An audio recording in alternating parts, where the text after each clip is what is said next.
I know a thing or two about a thing or two. Hello, everybody.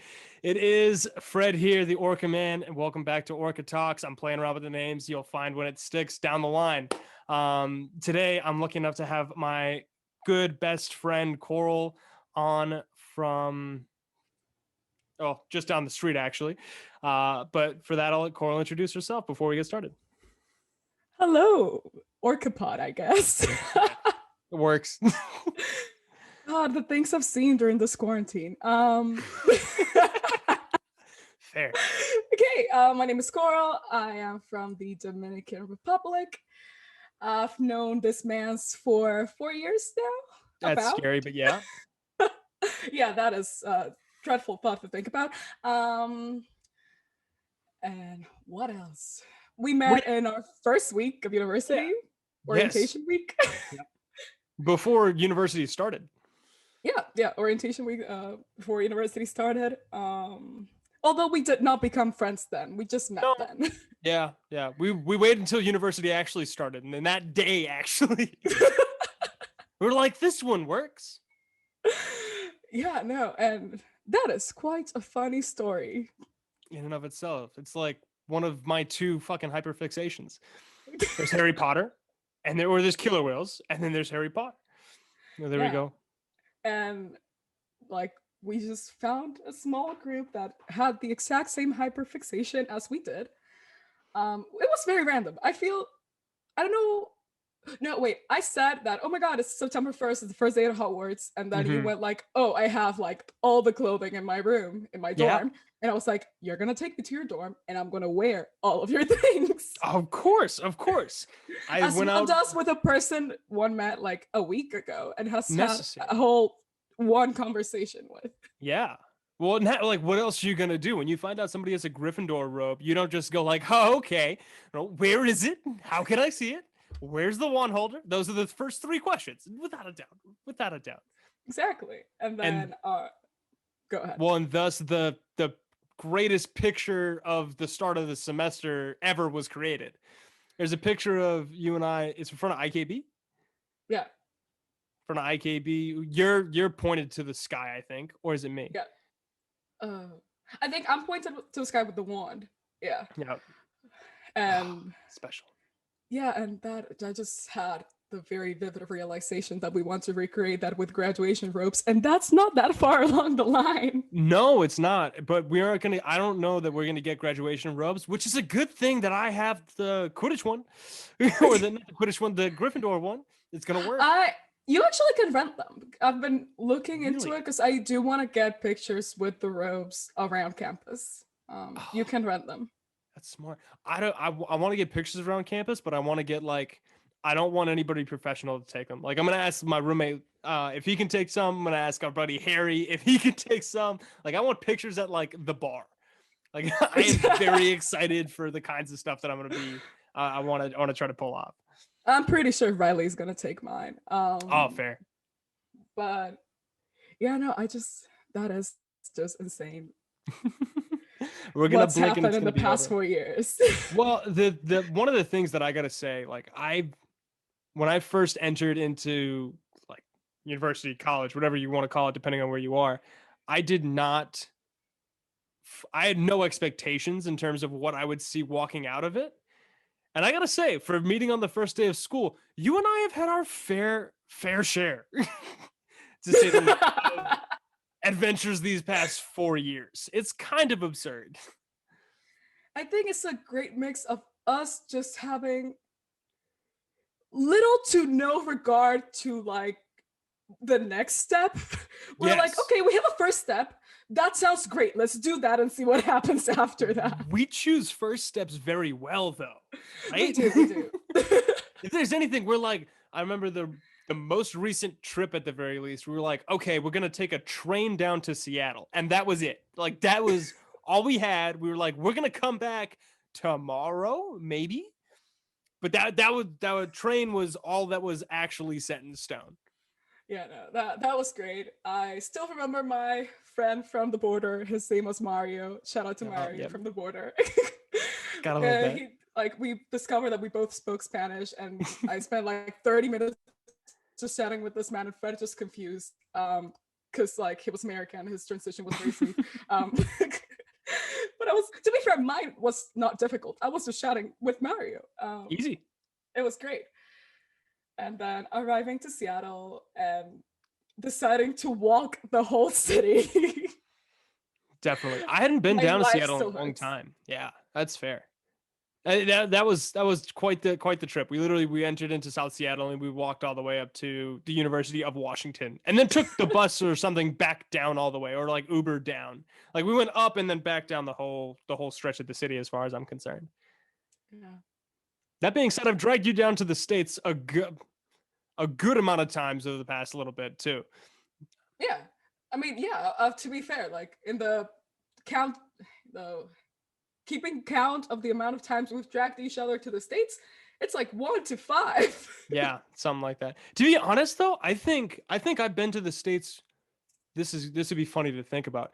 I think I've been home as many times as we've been to the States since starting college. Considering that I went with you home once, it might Yes. be more. Maybe.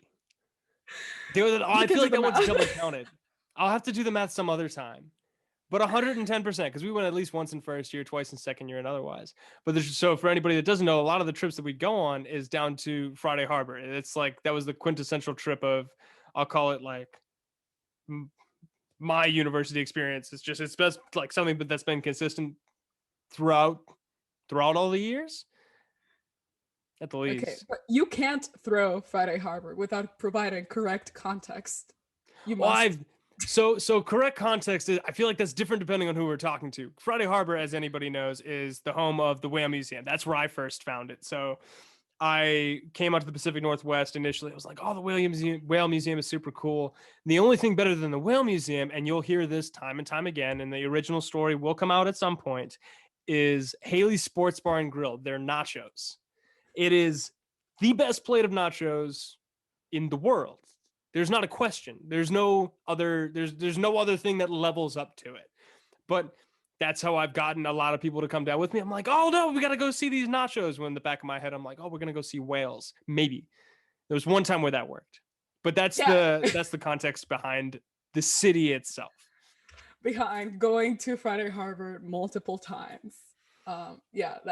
It was the nachos for the first trip, but then I in particular fell in love with this tiny secondhand bookstore called Serendipity. And every time we go, I now get my own place to track people to. It's quite fascinating. You'd love to see it though. So explain what serendipity is, because I feel like it's a concept that not a lot of people have seen before. The word? So no, the store. The store, like serendipity is just, I will say, like the word is very significant to how I view the store, because serendipity means happy accident. That's what it means. And we found that store by accident. We were just walking around the island because Fred decided that he wanted to see beyond Haley's and the Whale Museum. And we're walking around the island and we stumble upon it. And I was like, I am in love, because out from the outside, it just looks like a fairy house. And then you walk in and it's just this abundance of secondhand books. And like such a lovely environment. I could stay lost in there for hours if nobody were to take me out of there. I am very familiar with their film section. For context, I am a film studies student. No, I'm not making films. I watch a lot of films and then analyze them. Common misconception. Great clarification. I'm in film studies and creative writing, so anytime I'm at a bookstore, I usually do like to go to their film studies section and just see what they have. And I think my favorite find from Serendipity. Oh, it's a great one. Great question, does that mean? It's this one, Celebrities in Hell. I have not read it, but just from the title alone, I had to buy it. Oh, that's interesting enough to catch anybody's eye. Yeah, and it's just talking about like people in Hollywood that have fallen from grace for one reason or another. Maybe they kidnapped someone in real life or in the movie. Or maybe they married their adopted daughter. Woody Allen. Anyways. Well, I was going to say, I feel like you'd be looking through those, be like, I know that. oh, I've seen all their movies. I didn't know that, but it makes sense. Like I could see the thought process actually going through while you're reading it. Oh yeah, no. Sometimes you find out like the history, the background behind an actor or a director or any sort of filmmaker, and you're like, now I understand why you make the movies that you do. I can More see than- why. Oh, And you know what? Therapy's an option too. Well, creating art for the world is one way to do it. There's definitely avenues. I know, like, well, as you're familiar with the film section, I know for a fact I know where the Orca books are. And there's very rarely that another one will show up, but say my favorite buy. It's Orca by, no, it's Namu, The Quest for the Killer Whale by Ted Griffin, who was the first man to ever swim with a killer whale. And it's signed, which I was like, what in the world? It was, I think, the coolest find that I've ever had in terms of books. Serendipity is it's a treasure trove. I remember you freaking out when you found that book. Oh yeah, because I had just finished Jason's and I was like, oh, like I know who this guy is, 2, I know the context, and 3, I was looking for the book. So I was like, this is like the holy trinity of killer whales at the very least. Well, also too, the thing about this store that, or the like Serendipity, that always makes me interested whenever I walk in is it's actually the first floor of a house. Like Coral said earlier, like it looks like a fairy tale house, which it is.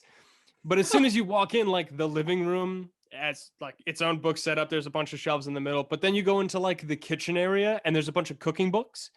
Like that was one thing that I saw that I died at the first time I properly recognized. I'm like, wait a second, there are like shelves with like cabinets with books in them. Gotta love that place. And the staff is so lovely. Oh yeah. Honestly, treasure. Highly recommend if you go for any other Orca reasons to stop by. That's a good like retirement job. That's good. Like I want something to do. Like I want to wake up, go do something. Like that would be a solid one. Making sure the inventory is set, seeing what books people come in with, because I can only imagine like the person coming in with the milk carton of whatever they have from the island. Because a lot of people on there too, like they are eclectic humans to say the least. So you never know. Yeah, no, I don't know if I could do it because I feel like half the books will just end up at my house. But in theory, it does sound like a very lovely job. I feel like if you take it in, you can make that place your house. In my head, somebody actually lives upstairs. Yeah, no. Oh, no, that is the dream. The dream is to have a proper library in my house.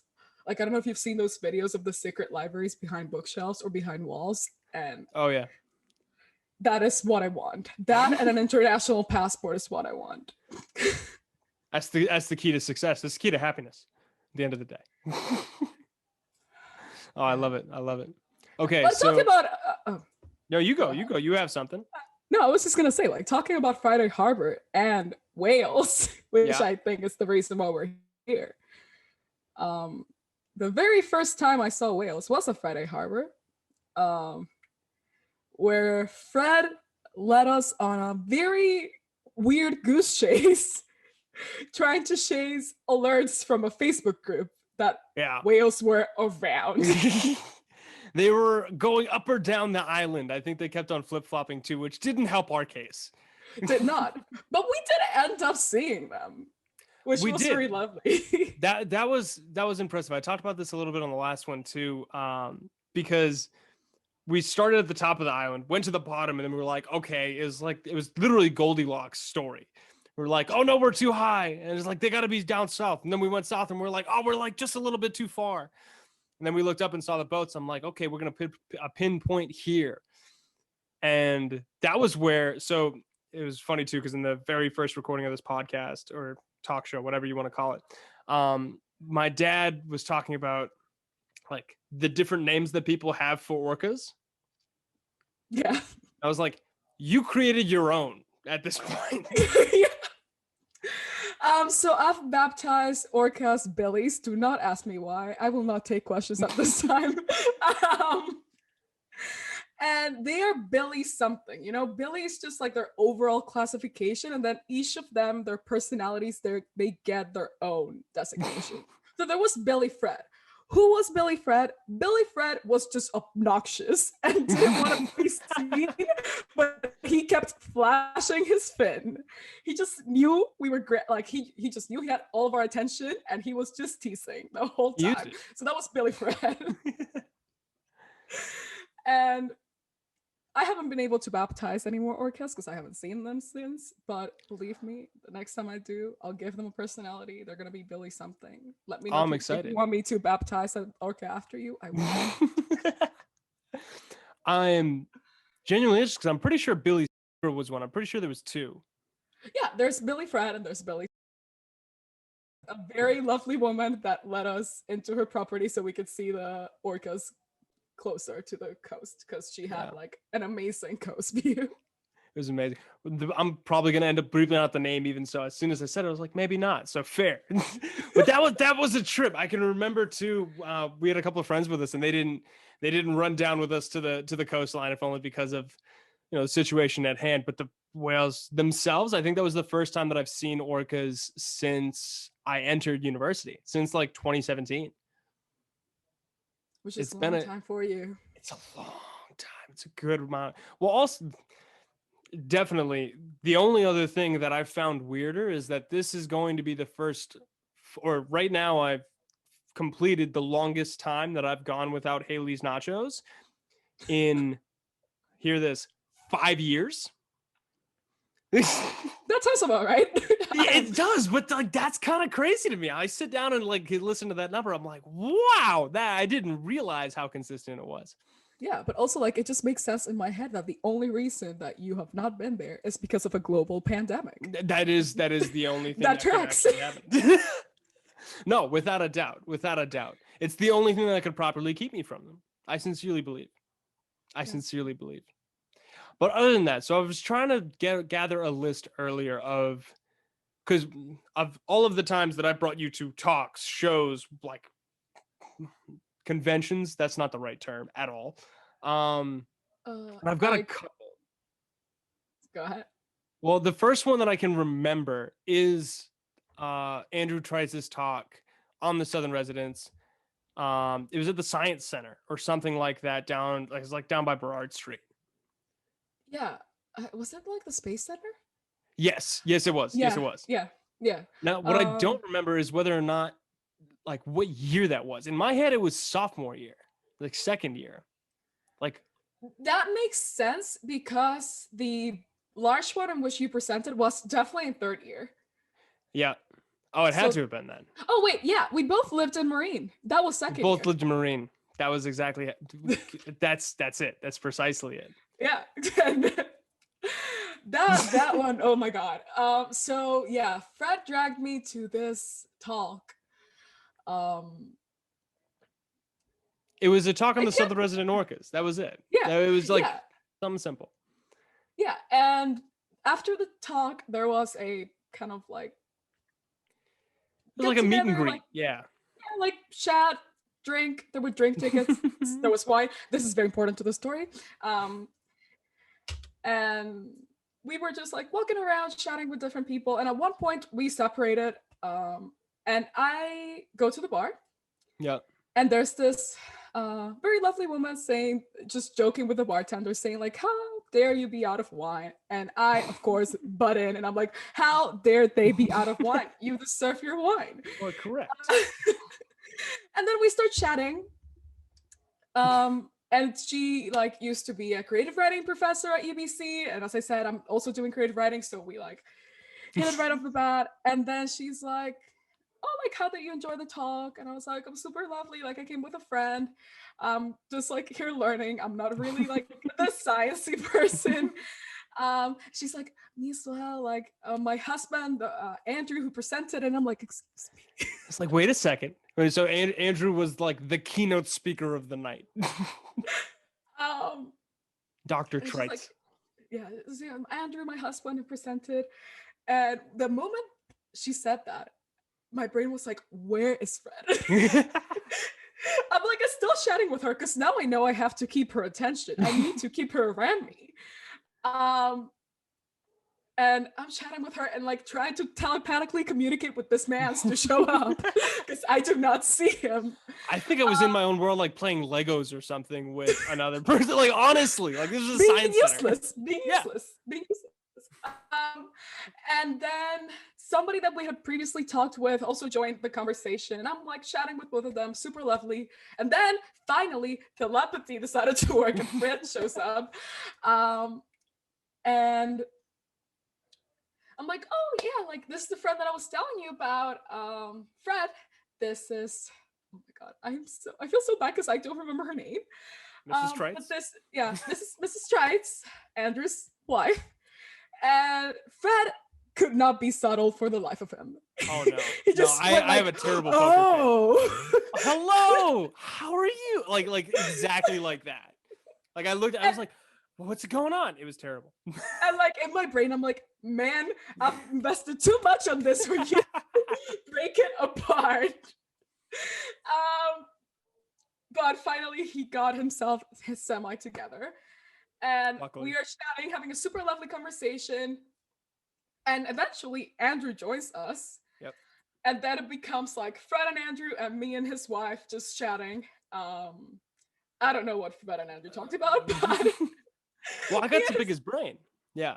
No. And you got like to actually like introduce your face to him, which was super lovely because like now he's a person that like you reach out to for advice and stuff like that. 100%. And but I'm talking with his wife, and she's like, "Oh, where do you guys live?" It's like, "Oh, we actually live at UBC."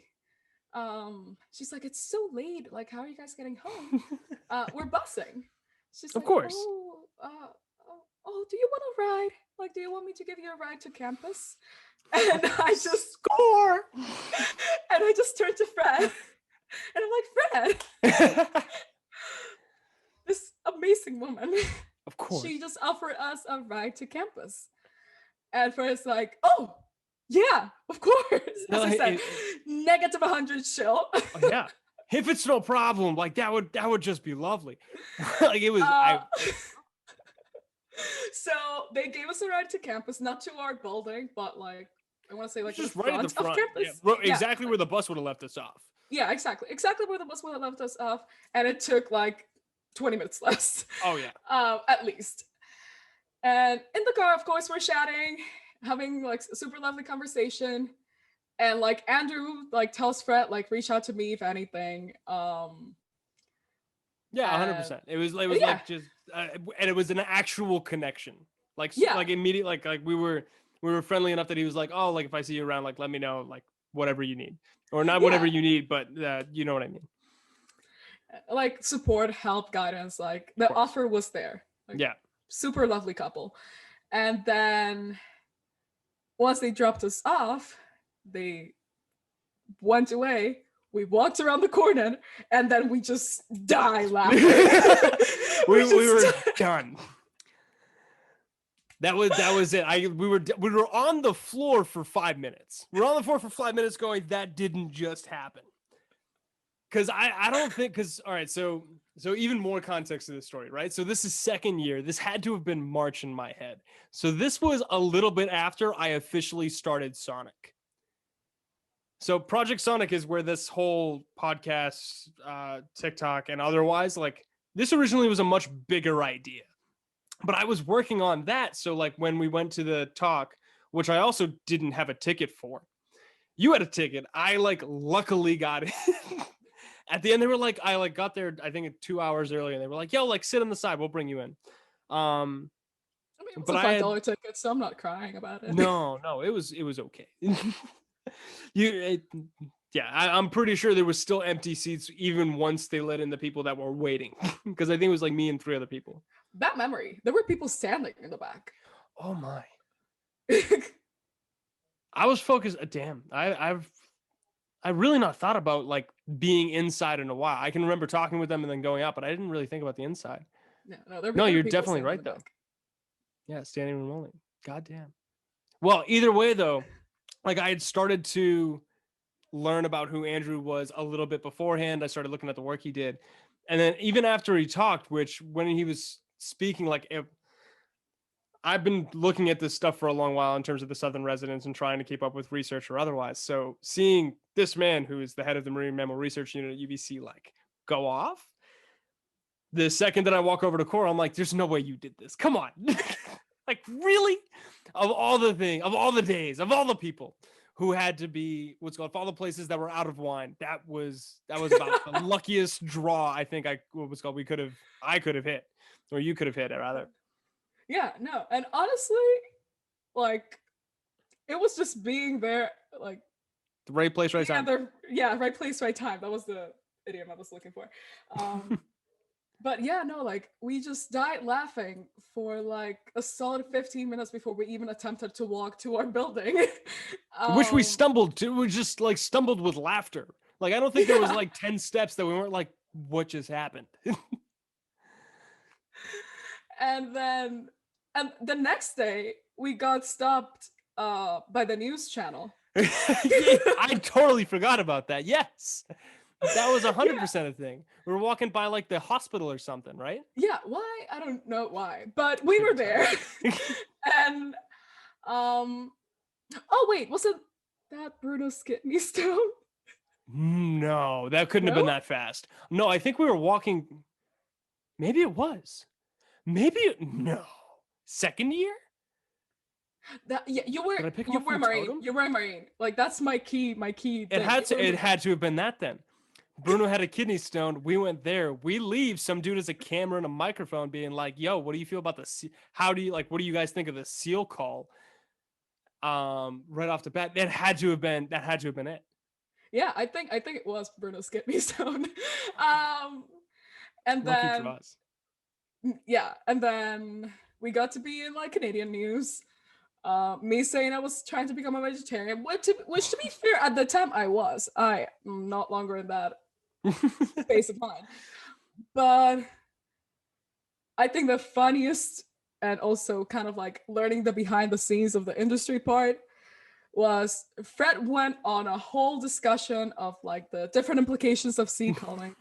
And in the news, it only appeared him saying like, I don't agree. I think that was all they got. It was less than 2 seconds, and it had nothing to do with killer whales.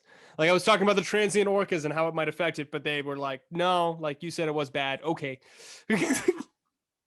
We're gonna get that. It's gonna be fine. It's gonna work. Yeah, no, and I remember it was the very next day, because we were both thinking like, what are the chances? Of course, yeah. I didn't know if they were gonna put it in at all. Yeah, no. That I remember explicitly because I remember watching that in Marine. Like, I remember watching that like at my like the little corner table that we had. Wow. I haven't thought about like that room in a while. It's been a minute. To be fair, like the thing I remember most vividly about that room, aside from your poster that now sits in your bathroom, it's the time we almost burned down your desk on your birthday. Yep.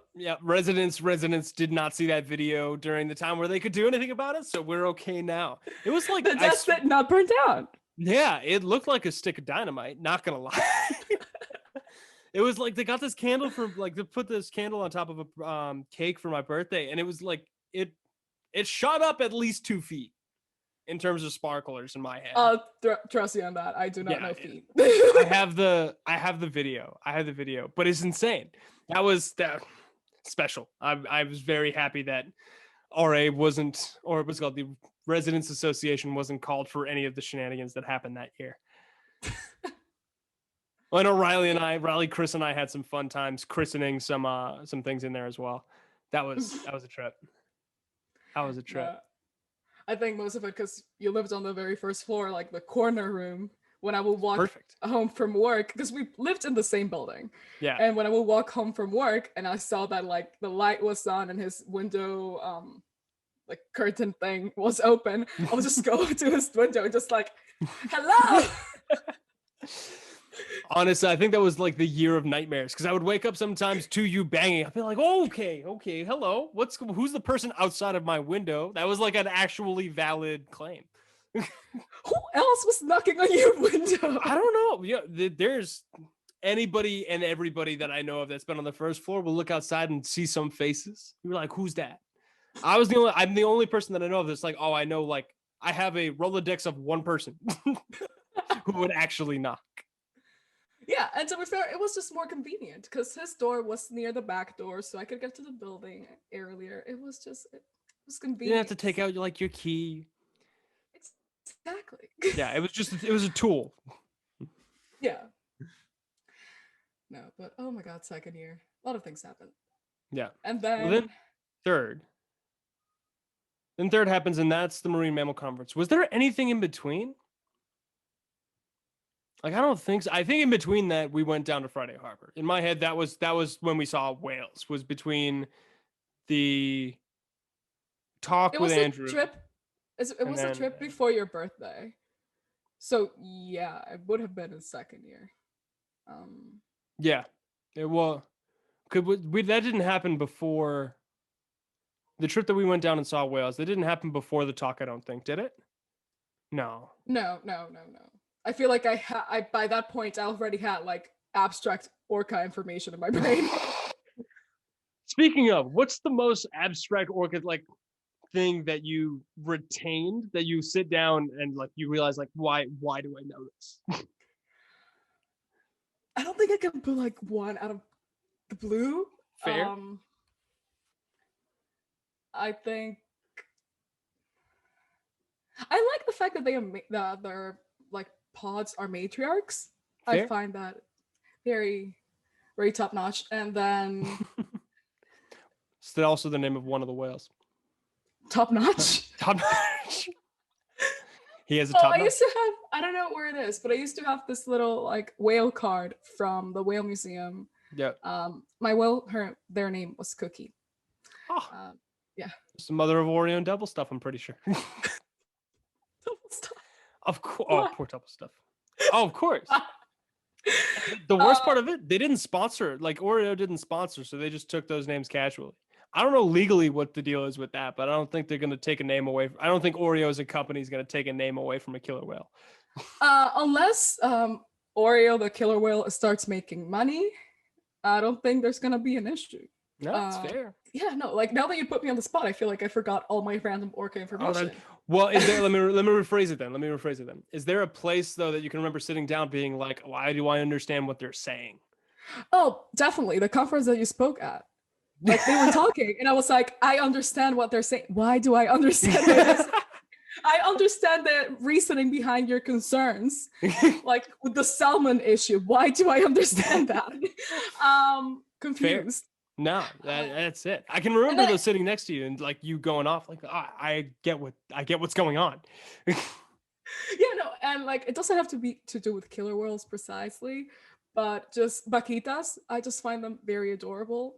And oh yes. And also, like, why are they called vaquitas when orcas are the ones that look like sea cows? Like, fair. That is a very concerning topic for me. I do not understand. That's a serious question. It is a serious question. Like, why did you decide to call them vaquitas when these sea cows are like right there? Little murder sea cows. Murder sea cows, murder sea pandas. They've taken a lot of names. They have. They're quite adorable for all their aggressiveness. Oh, honestly, I put up a TikTok earlier today that was like, oh, like me at the like whatever, like SeaWorld tank, thinking like, oh, I can jump in with them, and then immediately go like every logical brain in my every logical bone in my body going, don't do that.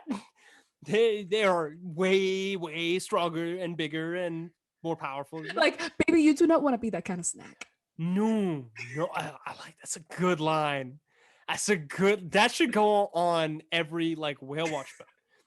Like in the legal place where it says like you're not allowed to swim with orcas in the Pacific Northwest, just like, honey, like you don't want to be that kind of snack. I feel like that could do it. No, that reminds me. Oh, there's this safari tour that Disney does. Okay. I think it's through Everglades. Yeah. And sometimes people fall from the safari car. No. And Disney explicitly says you cannot stop. Cheers. Yeah, Baby, no. You don't want to be that kind of snack.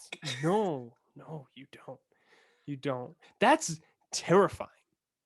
It's like it's not allowed to stop. There's one thing about whale watches where for a fact, like the way most of the time, or in the wild, there's not a recording of like an orca coming to get you. But if you fall off on a safari and they gotta drive away, like you can't run that fast. There's no chance. Yeah, no. When I found out about that, that was very horrifying. I never want to do a safari with Disney. Makes sense. I gotta say, a lot of the sea has been romanticized. I found it with myself. I was watching Castaway yesterday, and there's a scene where he's on like a raft in the middle of the ocean, and there's a whale that comes up, like a gray whale or something. And in the back of my brain, I'm just like, he's gonna get on it and just like go away. Like he's going to ride the whale home, and I'm like, this movie is even more realistic than that. Like, come on. Yeah, no. You see, I've read Moby Dick. Different kind. Sperm whales. Dangerous. I still haven't though. Oh That's my god. supposedly good. Random whale fact. I don't. Does it apply to orcas as well? Just like We'll the see. amount of sperm they release for fertilization. Oh, I couldn't tell you. That's the one. I've looked up a lot of stuff. Don't get me wrong. My search history has been cleared a couple times. I don't know how much they give. Like in terms of like amount, it has to be a lot though. Just sheer size. I knew a number, like definitely not in my mind right now, but I just know it's an astronomical amount, and way too much of the ocean is just whale sperm. Yeah, more than should be. More than I like being aware of, because like fair. I feel like there's like random hair treatments that are like, we use whale sperm, and I'm like, cool for you. But then like you go to the beach and basically the same thing for free. You get a little slap of salt water when the waves are coming in. It's the last thing you want to be accidentally swallowing. Oh Lord. Did you see there's been a TikTok that circulated recently that I don't know whether or not I like enjoy it, appreciate it, or am just like sheer disgust. But there's a dad who like takes his kid's baby like dirty diaper and cleans it out and puts corn onto a plate, and it's implicating that the corn went straight through the kid, and he's like, no one's gonna know. How would anybody know? And he like feeds the corn to the kid again. I'm like, buddy, what are you doing? I am horrified. Oh yeah. But it's a thought that was like, I looked at him like, there is some terrifying things going on. I don't want to say genius because that's not the word. I wanted to, but it's not the word. Questionable. Yeah, it's questionable genius, maybe. I feel like I'm giving it too much credit. I was gonna say, do you have the same energy as people that fertilize weed with urine, or like cannabis plants with urine? But yeah. No, it's different. Because I feel like that makes more sense. It does. But like people trying to immunize their kids with like the kids like diaper and like urine and stuff like that. It just I'm so glad that my generation is not my parent. Yeah, fair. Questionable choices have been made. We're getting a great aura right now of what not to do. We're like, I'm not gonna make that mistake. That's the thing right now that we have that a lot of people don't, is we're able to watch people actively make terrible decisions in real time, and we're like, okay, now I know not to do that. Or if you're in a pinch.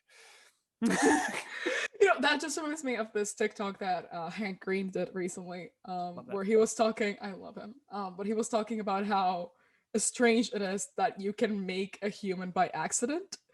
And that is just a traumatizing thing to keep in mind. That is the best source of birth control. That's pretty magical.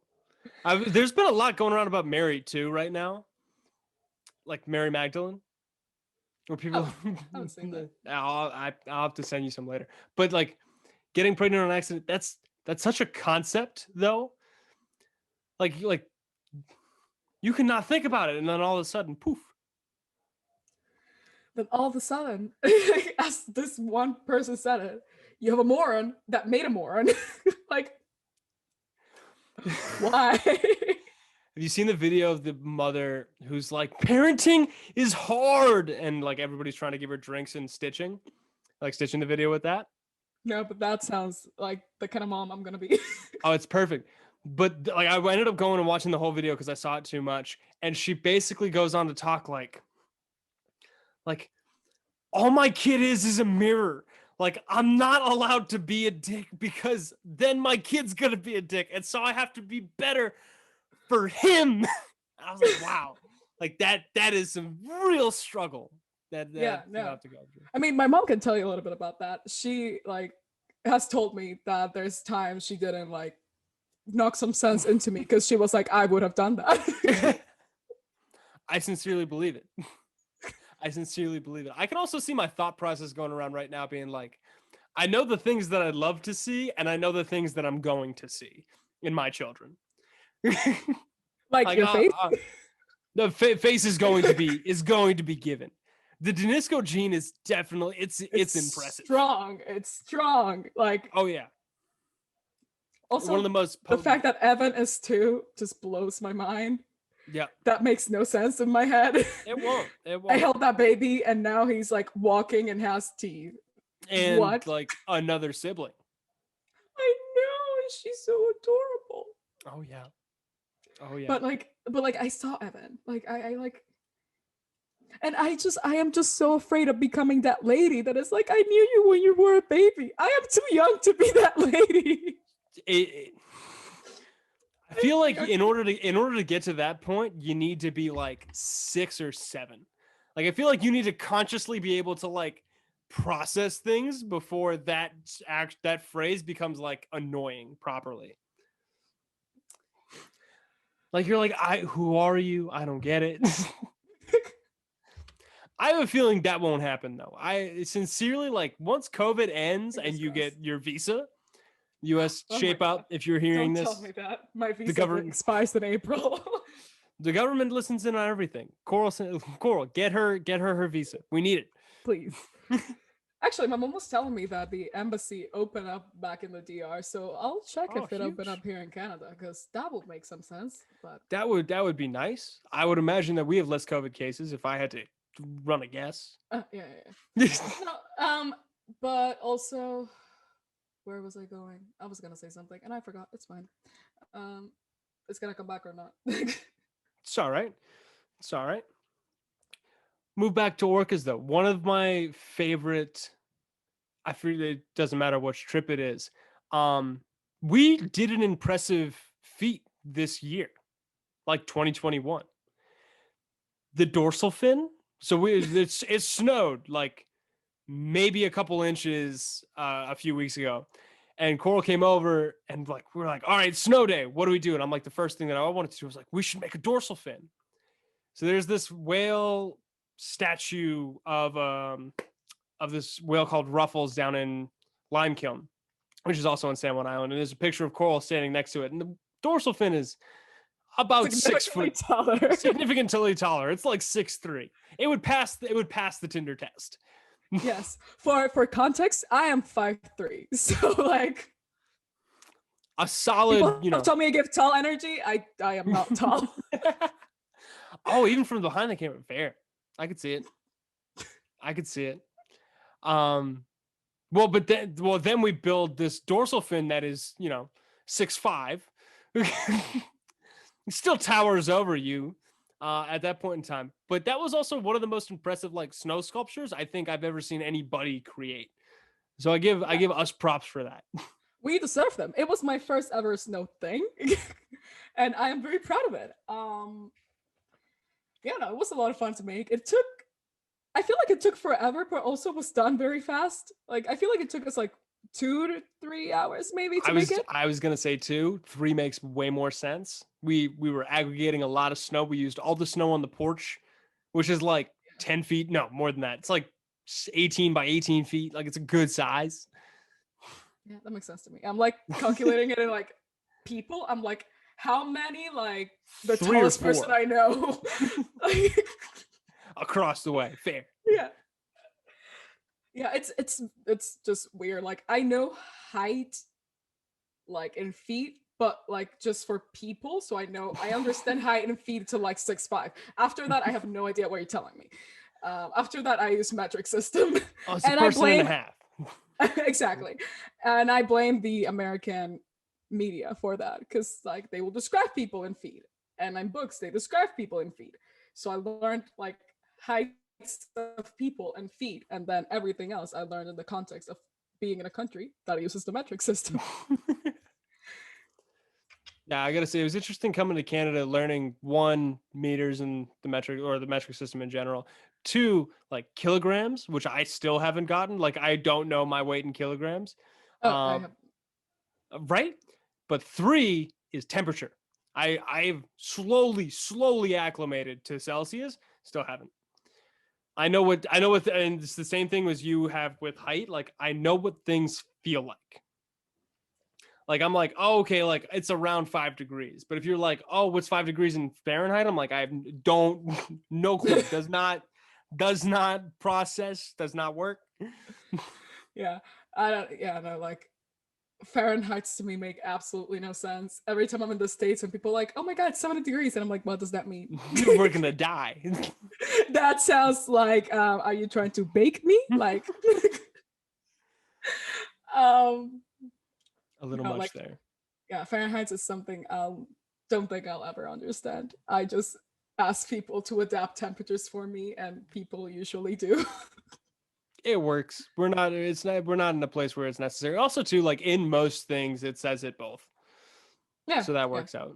I only understand Fahrenheit's for baking, so I understand Fahrenheit's from like 350 to 425. You could do worse.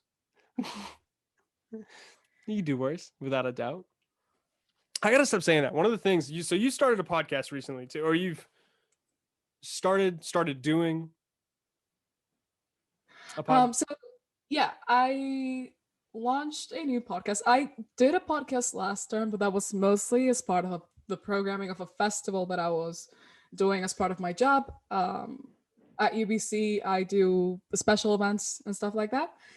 And this term, I did start a podcast that was kind of like more out of my own volition. It is technically still part of my job, but I do intend to continue it after I graduate.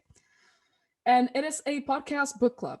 So the concept behind it is it's called Diversity Reads, and it's to introduce books by diverse authors to your regular rotation of reads, um, and having conversations with people that can bring interesting perspectives to these reads. For example, we've had 3 books so far. One episode came out today, actually, and that episode was about how to pronounce knife.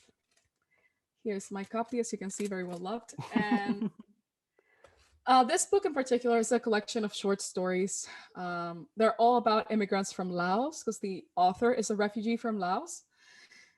And a lot of the ideas behind it, like for example, the title, How to Pronounce Knife, the short story that correlates to that title, it's about a little girl, and she's in elementary school in the States, and her parents are immigrants from Laos. And she asks her father, how do you pronounce this word? And he says, oh, you pronounce it knife. Because, Okay, there's a K.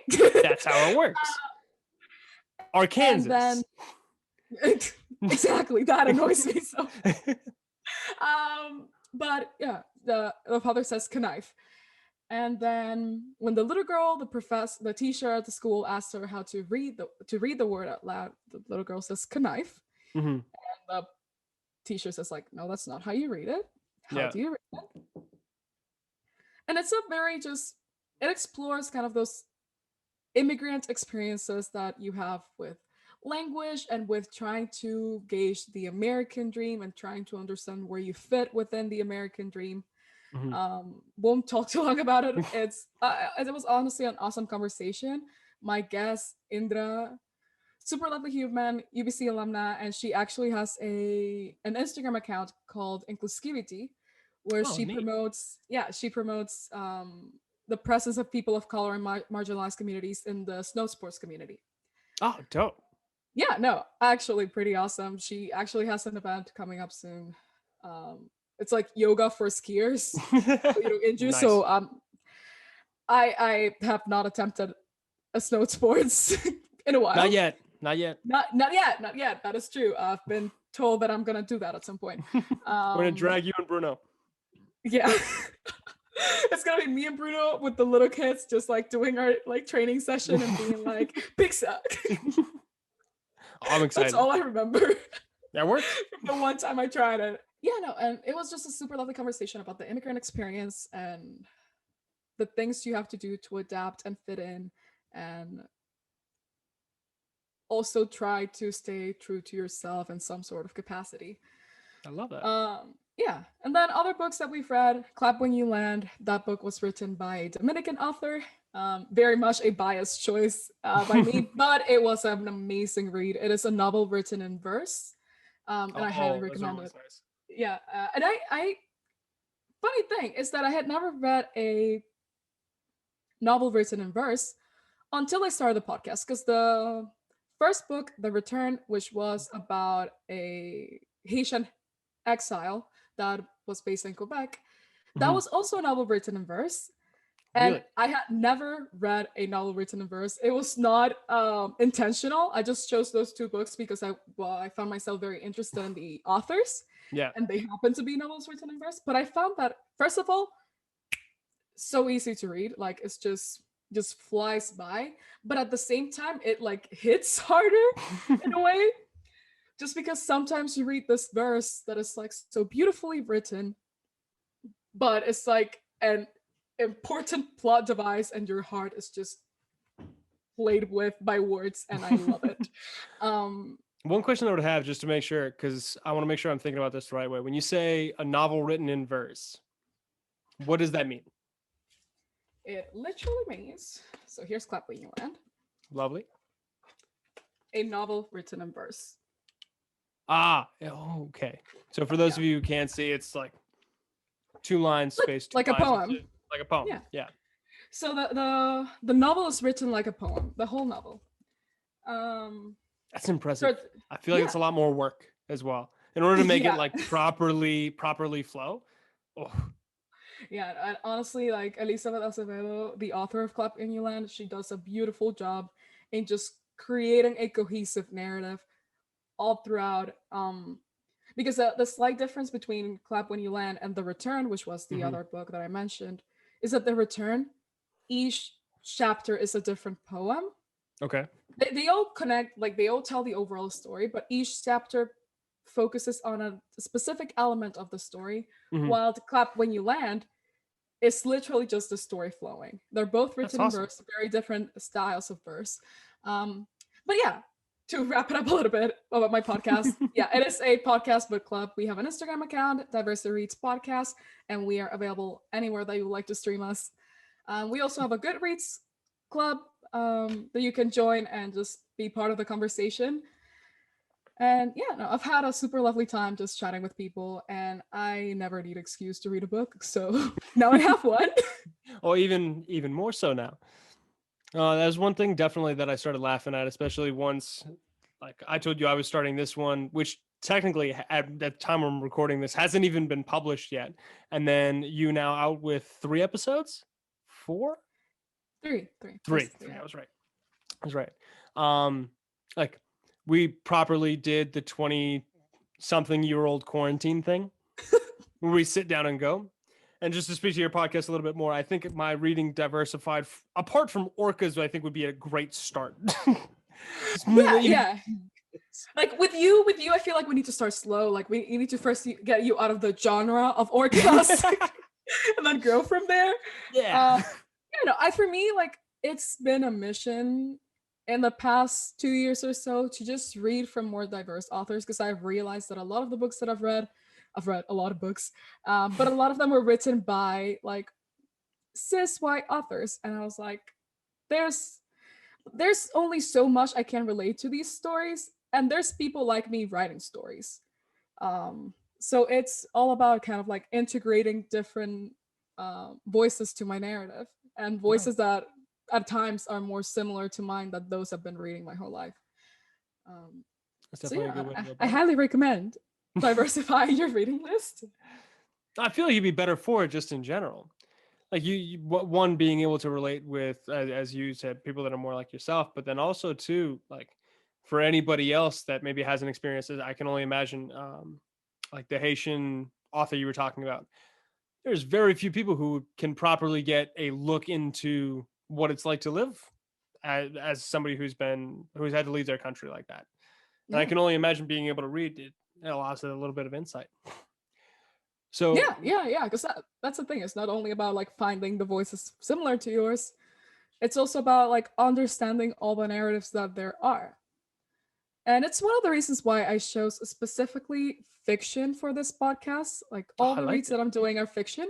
Yeah. Because I feel like there has been a hyper popularization of nonfiction, which is Mm. important. Like nonfiction is important. It's important that we have like the realistic, true narrations to the different modes of existence. But I Mm. also think it's very important understanding that within us lives fantasy, within all of us. Um, and like my story doesn't just have to be, oh, I am an Afro Latina immigrant. It can also be, I am a princess that fights dragons.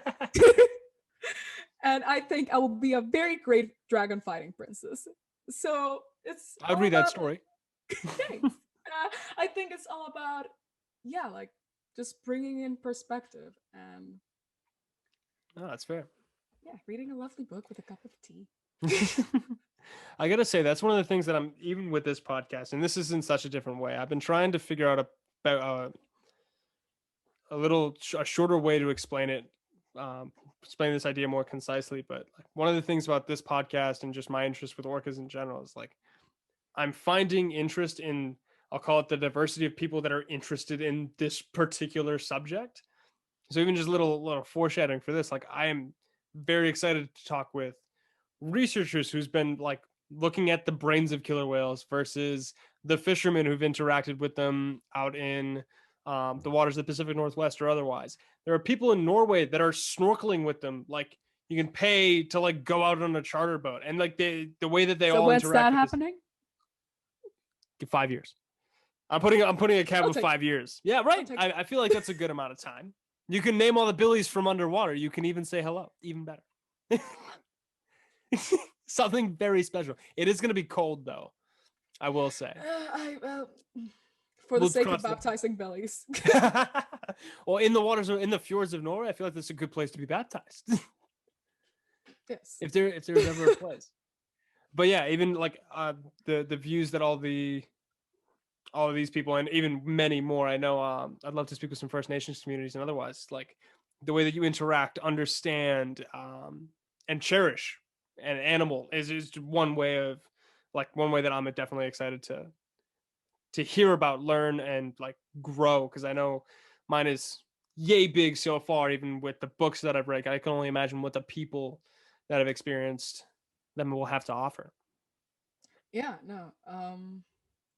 I think it's very important to understand the diversity of stories within each area of life. And definitely I feel like killer whale research, and just from like being at like the different conferences and being at the different spaces that we've been together, like you notice a pattern. Um, you notice the patterns in the researchers that are presenting, you notice a pattern in the audience. So I think a very important part for this work that you're doing is understanding that stories are not going to come to you. Yeah. You have to seek them out, which can be hard, can be quite challenging, and not everyone is open to sharing their stories with you. Definitely. And that's okay, that's fine. It's about finding the person in which you can communicate and the person that is willing to share their story with you. Yeah. Lucky enough for me, I have you to do that for me. No, all jokes aside, but definitely. Yeah. I mean, I do have a track record at this point. It's pretty impressive. Well, even I think at the conference, it was you and Mark, Yes, who's oh, an such a author lovely from woman. Victoria. Truly. Yeah, no, that was a cute story. Like at this conference, when Fred presented, you presented about Project Sonic. I presented about Just Sonic, yeah. Just your idea, and it was quite nerve-wracking because right before you, when a person that was talking about a fairly similar concept And then it was you, and we were just kind of like, oh my god. It was like, okay, this is gonna be fun. But It to worked. be fair, yeah, you did great. Like you added so much personality to the narrative. It was like a refreshing way to see how these stories affect people from like not such a scientific side, and also the free willy people community.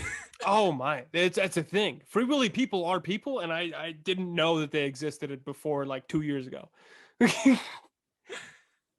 Yeah, because in Fred's presentation, he brought up like, I am here because of Free Willy. And then I feel somebody commented, I think the person that went right after you was like, Free Willy people, we are here.